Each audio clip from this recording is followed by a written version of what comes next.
business is not personal is this excuse for people to be mean, to do things that they know they shouldn't be doing. There's nothing wrong with being personal. I know that you have to separate emotions. That's a different thing.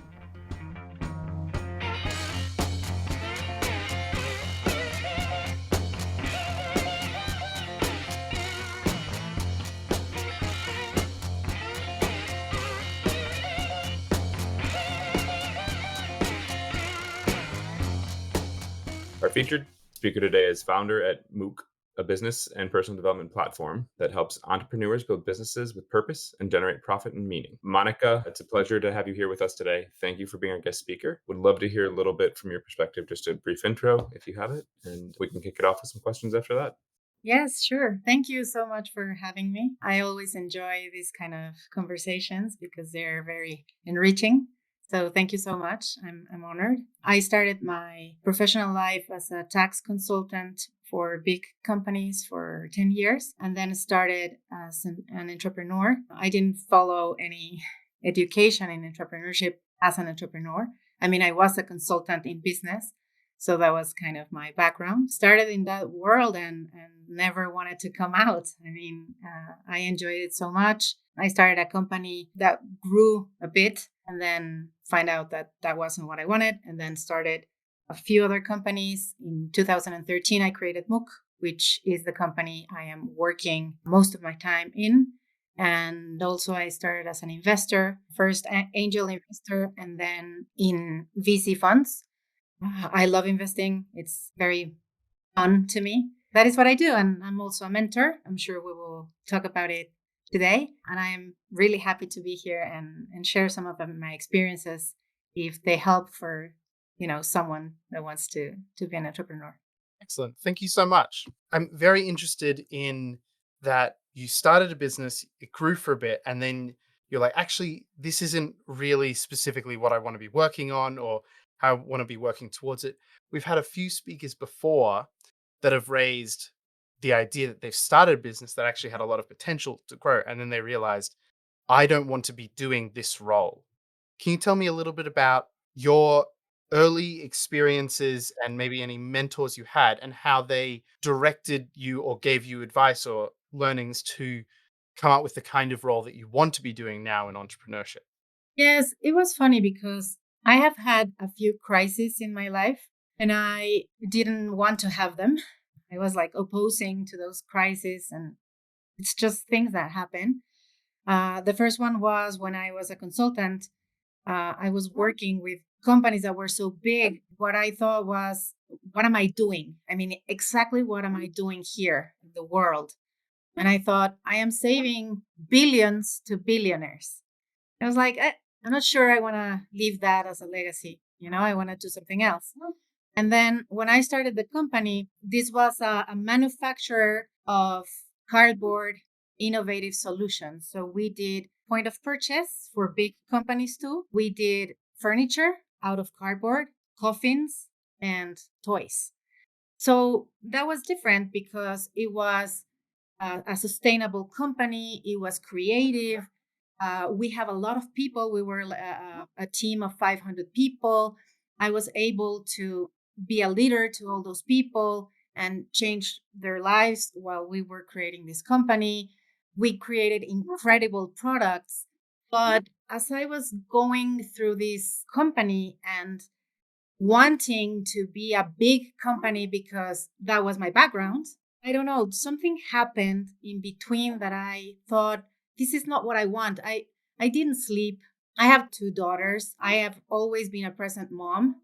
I have raised them myself. I have a husband, but I didn't have a lot of help raising them. I worked flexible time so I could be with them. And in this company, I was a CEO. I found myself being unhappy for the first time in my life. Many problems that were difficult problems, and not just business, but people problems. The kind of people we have, it's the base of the pyramid. They're workers that have a small salary. I mean, if you compare it, it's a small salary and they have big problems and there were accidents and I don't know, harassment and things that I was not used to working on. I mean, one day a girl got stabbed outside the company because we were in an industrial zone. So it was not very safe. Those kind of things that you never imagine you're going to be when you start a company.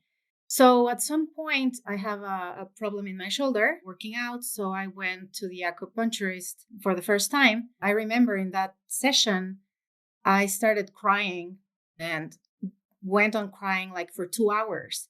And the acupuncturist said to me, this is not the shoulder. What's the problem? It's you. You have something inside that you haven't out. Keep on crying. We will close the clinic and you can keep on crying. And I realized then that I have been doing things following the expectations of others, following what society says that it's success. And I found out that I was not in the same page with what people think about success. I didn't think that success for me was the same thing. So I decided to sell the company. And just like that, I mean, I have those kind of things happen in my life. Just finish with something and just say goodbye. So I sold the company and then started working on myself, I mean, this acupuncturist was such a light in my life, like a before and after person. And I wouldn't say a mentor, but yes, because I mean, he didn't mentor me, but just going to the appointments was like so liberating. And I really thought I woke up that day. I don't know if you have had that feeling, but I felt I was asleep. I had a great life, very successful for the society. I mean, I have a great role like a consultant. I had a lot of money and everything, but I was not happy. I was not fulfilled. I was not following a purpose. And I am a purpose driven person. So in that moment, what happened is that I started understanding who I was. It was amazing that when I sold the company and I said, okay, what am I going to do now? Because I am very curious and I am very, intense and I'm a learner and I love to do many projects. So I started looking at myself and trying to understand who I was. I didn't even know who I was. I didn't know what I wanted. I didn't even know what I was good for. And then I started that journey, and that was the basis in which Mook was created. So that guy woke me up. I'm going to be grateful for that person. I'm an artist too, totally amateur. And I did a painting and a poem and gave it to him. And it's called Awakening because he awakened me. And it was so cool. So actually, one of the books I have here is Theta Healing. I am a practitioner. I was certified in Theta Healing. He gave me that book. It was the first actual book in self-development and these kind of things, more scientific and based on spirituality and self-growth and all that. That was the start of my journey too. First, thank you for sharing. I think that's really powerful, and I think we kind of all think about those pivotal moments right throughout our journey, and it's amazing that you were able to kind of shift so drastically, right, from kind of the career you were in and the path you were following to, okay, well, now I'm going to do something completely different. One thing you mentioned as you were talking, and I think this kind of leads into probably some of the work you did with Mook, but you mentioned the people, right? And the people being the pillar and the base of the company, and you really looking out for them, right? And it kind of seems like it speaks to some of your values, right? And something that's core to who you are. And so it seems like you took some of that, core ideas and built it into Mook. But would love to hear a little bit more about how kind of that transformation happened, and how you were able to kind of identify the need for Mook and the services and products that they provide and how that formed over time. It's one thing going from corporate to startup. In theory, it's easy to say, right? But then there's a huge gap and a giant leap, especially a leap of faith that happens. And so I guess continuing that story or that journey, going from, that awakening, as you say, to starting Mook and realizing that this is a viable product. What was that like? How did you kind of come to that realization of, well, this is it, right? This is where I want to be and the place I want to sit. And I think to take a step back, do you mind just giving a little bit of an overview of Mook and what they do? I know I've we've been through the website and have a little bit of idea about it, but love to hear from you first. Yeah, sure. Mook is a business and personal platform for entrepreneurs to build or rebuild meaningful and functional businesses that work for them and they're aligned to who they are and what they want while they generate good money and enjoy the voyage, the journey. That's the main thing. And it's funny because Mook was created in a different way, I think. I have been an entrepreneur before. I have created a few businesses and they all started with what's the need? Oh, we don't have any good and healthy products that taste good. Okay, let's do them. Let's create them. And I have a company that does that. Mook was very different because it was my personal journey. And at the end, that is what Mook does. Find the personal journey of a founder, of a creator, and help build something totally aligned to him or her. I didn't know this when I started. It was just like a business consultant practice. It started from there. When I found out that I have created the perfect business for me, then this reverse engineering to see what I have done to be there. And now that method that I put together and consolidated and documented and created products around it, now that is Mook. So what happened is that when I sold this company, I didn't know what to do, but I did know what I didn't want. So that was a great starting point. So I said, I don't want to have this big company with so many employees because it's exhausting for me. I know that for many people would be great. And I really enjoyed it. I don't regret a single second of my journey. It was enough. I mean, I was done. And so I said, okay, I need to find something that doesn't bore me. An operation bores me. I was bored. It was the same and the same and the same and the same problems and the same people and the same discussions with my partners. And I was bored. So I wanted something that challenged me every day, how I was challenged, different kinds of problems, different kind of people. So I said, okay, what kind of a business can give me that? I have always been a consultant, so that was easy for me. That was natural. I am very good at structuring businesses. People are not very good at that. I am good in finance. People are not very good at that. So I said, like, okay, I have some value to give to people that they are not very comfortable with, or they don't really want to do it. And I love doing it. So I started there. And then I said, okay, I have always wake up very early in the morning because I had to, not because I wanted to. And I said, I want to start late. I don't know, 10 a.m. I want to do all my routines. I am a advanced meditator. I love to exercise. I love to sit down and have breakfast, maybe some reading before I start working. I want that life. I want to be with my kids. I want to eat lunch with them every day. I want to be with my husband. I want to watch a movie now and then, like I started creating a business to understand what I wanted as a life for me. So I started changing a few things. When I kept on going with the advisory and being a consultant, I started getting tired. So I said, okay, how can I, do this differently? Okay, creating methodologies that I can repeat, not doing everything from scratch. So I started doing methodologies. And then I thought, nobody knows Excel. I work a lot in Excel. So nobody knows it. They make a mess of my files. So I need to create a software. So they have something that they cannot move. So I created a software. So that was kind of how it worked for Mook, like understanding what I wanted, how I wanted my life to be, and then started modifying the business for me. And at some point, I reached a moment where I said, I am doing what I want. I enjoy working. I have always enjoyed working. I mean, I would lie if I said I didn't. Even doing tax planning, I was very happy working. But now it was different because I felt inspired. I felt motivated. I started looking at the impact I was doing, and that filled me with a lot of energy I haven't felt before.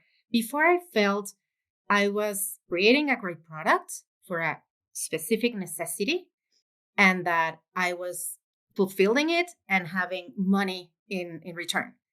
Now I felt I am so happy I helped that person, and that person is happy, it's enjoying his or her business, it's doing what he or she wants, like it was a very different impact, and that started to make me very happy. So I kind of shifted the mentality on how can I do this more, because I felt so energized and I love speaking in public. I love giving conferences and speaking and doing workshops. So again, I started, okay, how can I do this more? Started doing alliances with groups that really wanted this. Because something that happened also in Mook was I was going like counter current with the startup world. I am also an investor. And investing in VC, it's all about growth and not personal growth, like growth, economical growth. And everything is just grow, grow, grow, grow. And I don't mind if you don't sleep. I don't mind if you don't eat. I don't mind if you're smoking a pack of cigarettes or drinking your brains out every night. I don't care. You have to grow. I am not built that way. So it was like a disconnect. So when I saw this impact here in my small world, I was so motivated and tried to work with people that thought the same way. I started working with startups, for example, that said, no, no, no, I don't want to know anything about my purpose or my superpower. I just want to, get to the money part. And I was like, no, I mean, then don't work with me. I don't mind. That's not the way I work. My methodology, the first steps are who you are and what you want. No, no, no, no. That's absurd. Okay, so then just go work with somebody else. So I started kind of molding my clients, understanding who was actually my ideal client. Who are these people that think like me, that want to do something more than just generate money, that want to have a life out of their business, that think that business is personal. I think business is personal. People say business is not personal. I don't agree. How can it not be personal? I understand that you have I don't know, you sleep 8 hours, you work the other eight, and the other eight you do whatever. It's a third of your life, at least, because some of us have been working like 16 hours a day, for a long time. So I think the idea of business is not personal is this excuse for people to be mean, to do things that they know they shouldn't be doing. There's nothing wrong with being personal. I know that you have to separate emotions. That's a different thing. That doesn't mean it's not personal. So that's how Mook was born, from a necessity from me, maybe not from the market.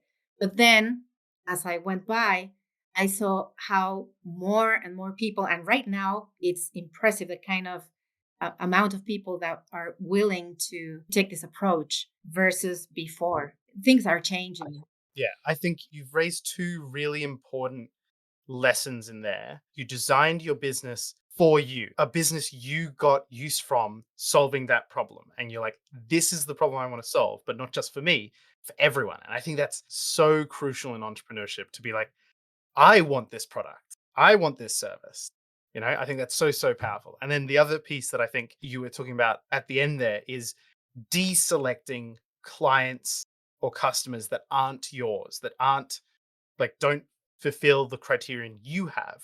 Is it's so important to not get bogged down with people who maybe want a great service and in a lot of ways are good, but they aren't what you're looking for, aren't what you're looking to work with. And I think that's incredibly powerful.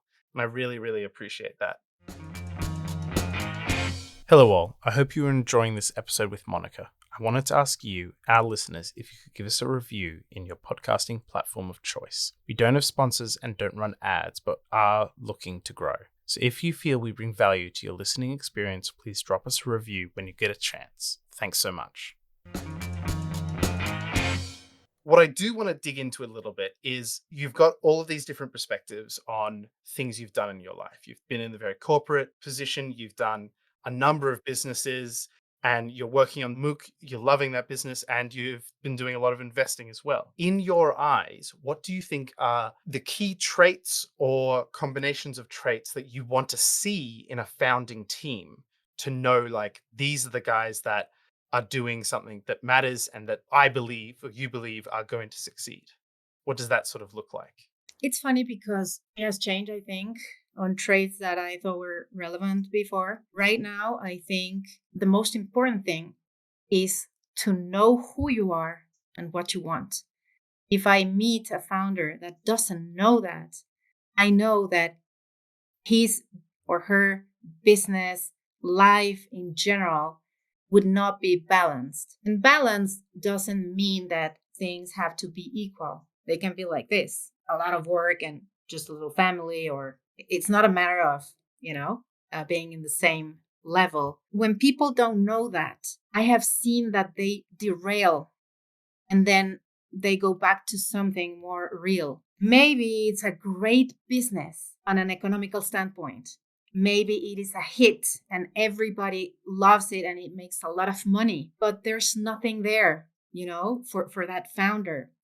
And eventually, that won't be a good business for me from my standpoint. I'll give you an example. In investing, because my clients are traditional businesses. I don't work with startups mainly. I work with traditional businesses that want to make a life out of their business. So this company that you may heard about, it's called Corner Shop. This company starts up with an incredible problem, solves it very nicely. We are all happy customers and it grows a lot.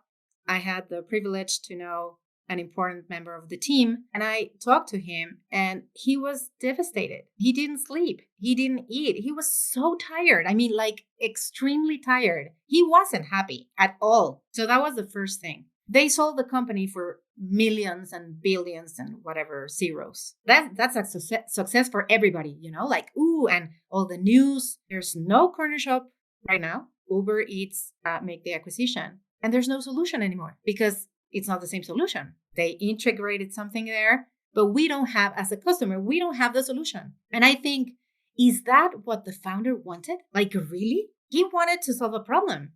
He solved it. It was great.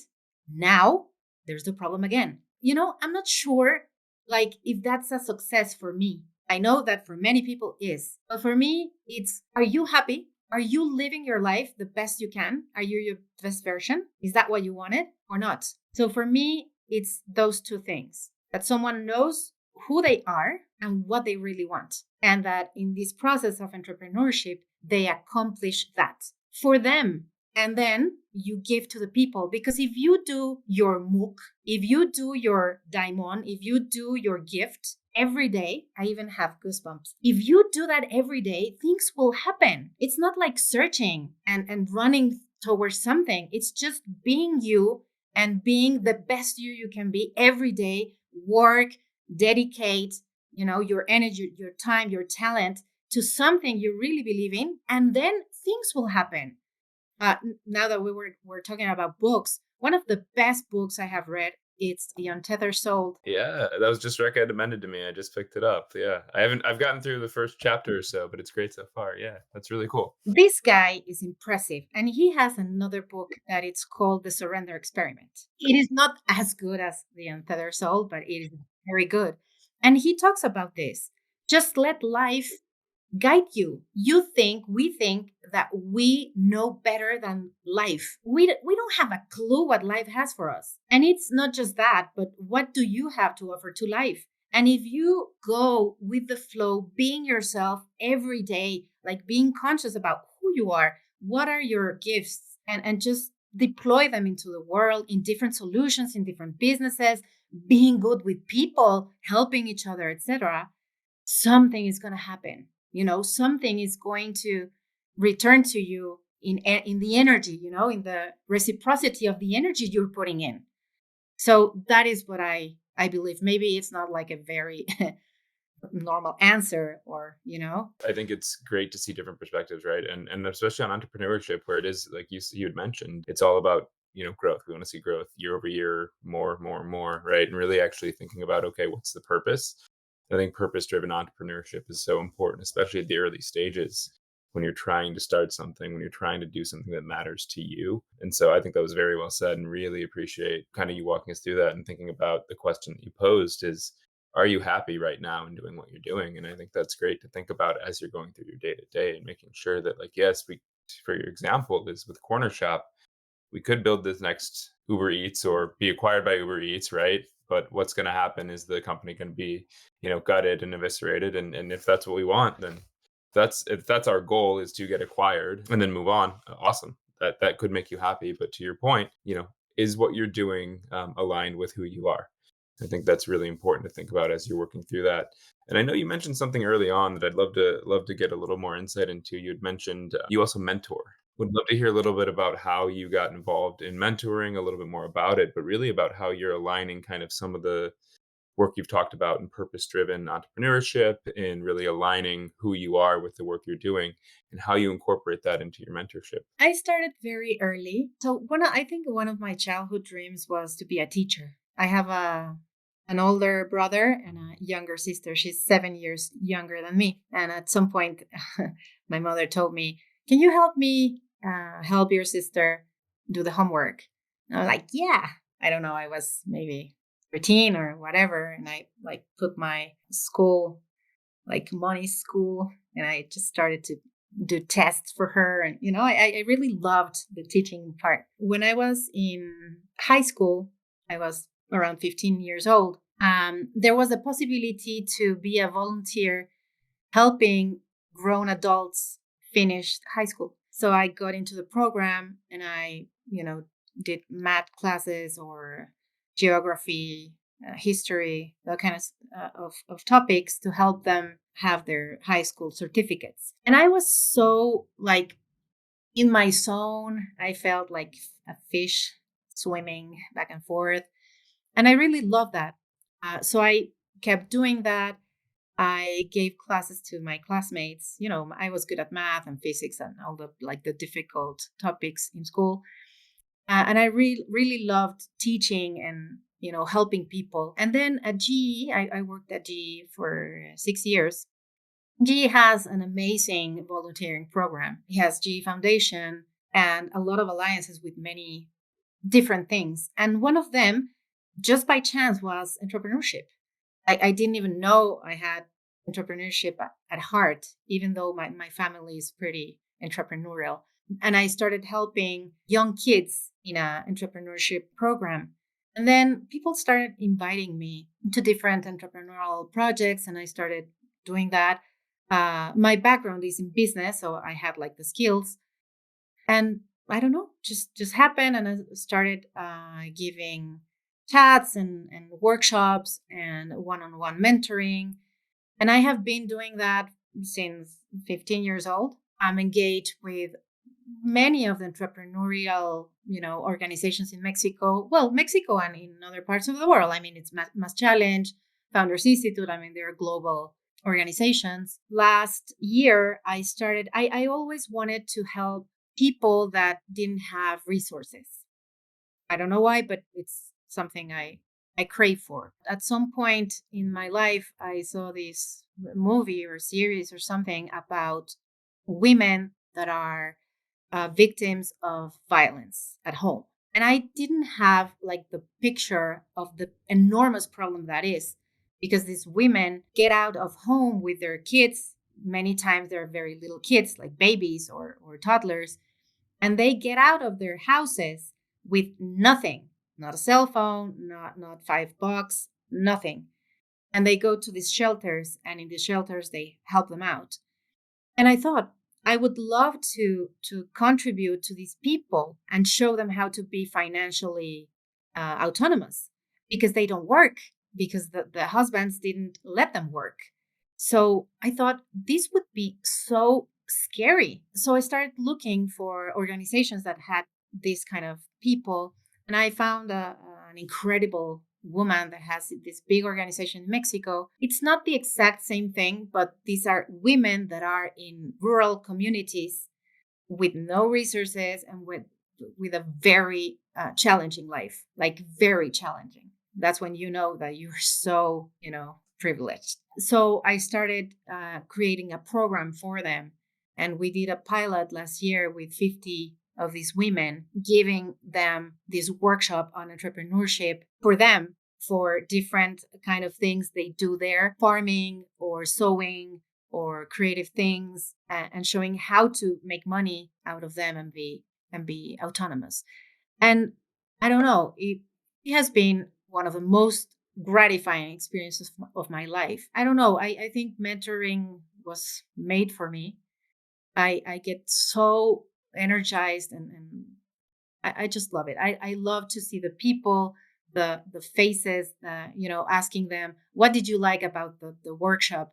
And their answers and they're so excited and they want to do something important. When I do these programs for my clients, it's very funny because I do webinars to invite people and I don't know, maybe 100 say they are going to be there and maybe 50 go, or these women, there were 50 places and there were 50 women.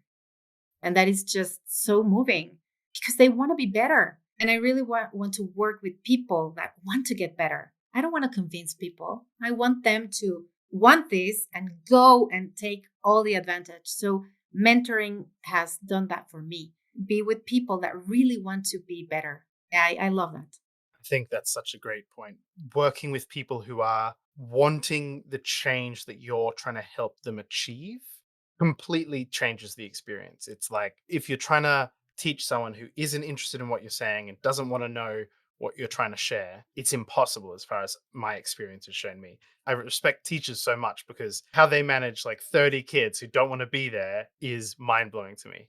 But when you've got that person who's just like, I am into this thing that you're sharing, that changes the experience so much. And I love listening to how passionate you are and how strongly you feel about this. It is really lifting for me to hear that from you. And I really, really appreciate you taking us through all that. One thing that I did sort of want to reference back to, especially in regards to the different businesses you've started, is leadership is a core trait, I think, for entrepreneurs and for mentorship. You have to be able to lead people. How has your leadership style and your thoughts about leadership changed over time, especially in reference to like, the first beginning businesses you worked on versus now, if there has been a change? I think as many other traits, leadership is one that you are born with and also that you can develop. I think it's both.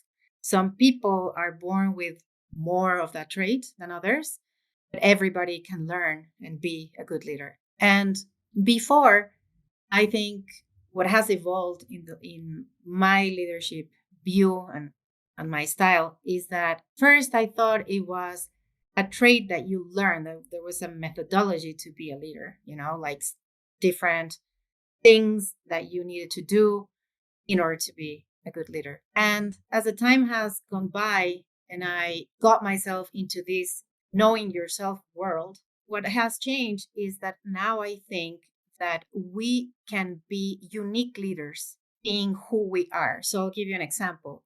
If you have the leadership knowledge of situational leadership, for example, you will teach people and influence them and guide them in different ways depending on where they are, which I think that is a very good way of being a leader. But if you are a person that loves people and that are, an extrovert and you love conversations and you love to be with them, and I am not, we are going to be different leaders, even though we have the same knowledge and the same methodology and the same everything. I have seen myself understanding what kind of leader I am.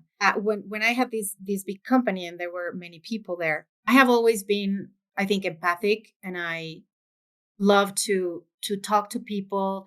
I am not this non-accessible person. I'm always accessible. I love, I'm affectionate and I love hugging people and talk to them, whoever they are. That's something my dad taught me. I'm the same person with, the richest man in the world or people with no resources. That's not an issue for me, the gender or whatever. I am the same with all people. That hasn't changed. But what did change is to understand who I am as a leader and do not comparing myself to others because I am not the same way. I don't know, for example, many people love the leadership style of Steve Jobs. I mean, he was a wonderful leader, like a wonderful leader. I do not resonate with so many things he did with people, because I'm not that way. He was great. Yes, he was. I mean, he accomplished a lot, but that's not who I am. So people that are like that, okay, go and find him as a guide. I don't, because I am not like that. So I think it's finding how you can give more to your people or the people you're guiding. So, for example, people tell me, I know I had to have better communication with my team. Yes, I mean, communication is key, but maybe you are very bad at communicating verbally. You can write, you can do assessments, you can have a methodology and give feedback in different ways. You don't have to have a conversation. Not necessarily. We think that there are some things we have to do. One of my mentors in life told me one day, leadership is about, imagine that your kid is in a carousel going round and round in a merry-go-round. Leadership is being there and saying hi every time he looks at you. And I thought, that is so cool. Yes, it's being there. That people know that you're there for what? For whatever they need, and that you can give it to them in the way that you can, not in another way. That it's not natural for you. I think that is the thing that has evolved for me in leadership. Very well said. I think one point that you brought up really was about leadership styles, right? And that it can be unique to yourself and how you are a leader, right? I think to that point, like a lot of times we start to think about who are good leaders, who are effective leaders, and how do we model what they have done rather than thinking through our own personal experiences and how we can be effective leaders with who we are and what's unique to us. So, and I think that example too, the very practical example of communication, it's different for everybody. So maybe some people would prefer to communicate via written, some people speaking, right? And so it's all different. And I think being aware of that is really what makes a good leader, right? To be able to be aware of those nuances and adapt and accommodate. So I think that was really well said. I love the way you put that. So thank you so much. One question we always ask at the end of the session, so we're going to kind of close it out with this question, is what advice do you have for others in the community, or what advice have you been given that you want to impart on others in the community? What are the words of wisdom that you want to leave individuals that are listening to this with today that they can take with them into their entrepreneurial journey and beyond? Throughout this journey, I always thought about, what can you say to people? I mean, what do you believe in? What's like the core thing you have inside? And what would you say to people if you have everybody listening to you, all the world? What would you say? And I worked on this for a long time, like understanding exactly what I want. It was summarized in one phrase, which is make it mean, make it work.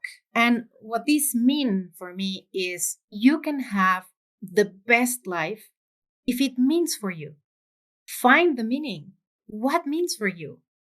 It's not the same. I mean, for you, you have meaning in certain things that I don't. So what's your meaning? And if you give the meaning, it will be a meaningful life. If you don't, it won't. And the other is make it work. Everything is workable. You can have what you want, everything that you want. You can't have everything, but you can have everything you want. So what is that? Make it work. Change the things. Ask yourself, who said this? I have seen so many limitations in the work I do. Like, I cannot do that. Why? Because somebody said it. And you can say it the other way around. You just have to think of something, manifest it in your life, change it. No, I can't. It can't be done. Everything can be done. If you look at the past, so many things that we never thought possible are possible now. So make it mean, make it work. And the final thing that I have seen is execution. I think it's the most difficult thing to achieve in general, in life, but also in business. We think, we imagine, we plan, but when execution comes, so difficult. So my pointer here, this is a phrase that I think would knock down all the books and all the workshops and all the, quotes. And it's just decide and do it. I think the key of doing is deciding first. If you decide it, then you will do it. If you don't decide it, that's when you doubt. But when you say, this is what I want, period, and I decide that I'm going to do this 100%, you will do it. But if you're like, I'm not sure, I'll just try it a little bit to see if it works. Oh, my friend, I have news for you. It won't work because you're not all in. So decide, just do it. So those would be the main tips or the main mantras. Brilliant. Thank you so much. Genuinely, I think that's something I needed to hear today. Decide, go all in and do it. I love that. Thank you so much. I really, really appreciate that. Unfortunately, we have come to the end of the hour.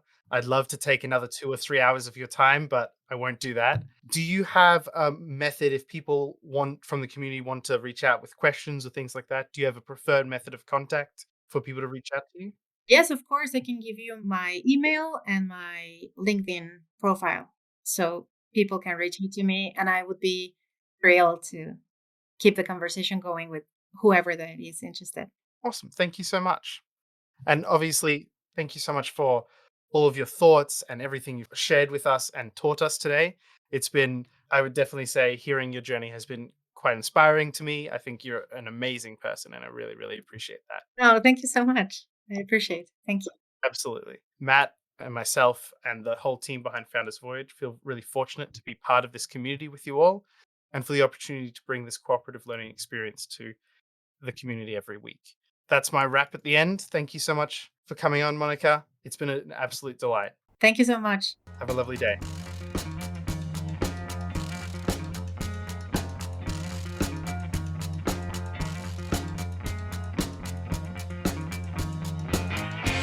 You've just finished another episode of Founders Voyage, the podcast for entrepreneurs by entrepreneurs. The team at Founders Voyage wants to thank you from the bottom of our hearts. We hope you enjoyed your time with us, and if so, please share this with someone else who might enjoy this podcast. You can also support us by leaving a review on Apple Podcasts and Spotify, and by donating to our Patreon. Outro music today is Something for Nothing by Reverend Peyton's Big Damn Band.